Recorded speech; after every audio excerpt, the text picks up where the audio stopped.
New York সিটির Medicaid portal shutdown করা হয়েছে। এই সিদ্ধান্তের ফলে মেডিকেড সংস্থাগুলো ফেডারেল তহবিল পাবে না। ফলে বিপাকে পড়ছেন নিউ ইয়র্কের 7 লাখ সেবা গ্রহণকারী। মেডিকেড সংস্থাগুলো মঙ্গলবার স্বাস্থ্য বীমা কর্মসূচির জন্য ফেডারেল তহবিল পায়নি। এই কর্মসূচিতে 72 লাখেরও বেশি নিম্ন আয়ের আমেরিকানকে সেবা দিয়ে আসছে।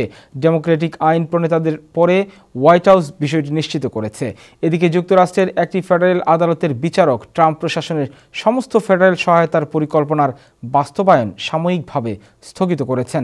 হোয়াইট হাউসের বাজেট অফিস সোমবার ফেডারেল অনুদান এবং ঋণে বিরতির নির্দেশ দিয়েছিল, যা বিকেল 5টা থেকে কার্যকর হওয়ার কথা ছিল।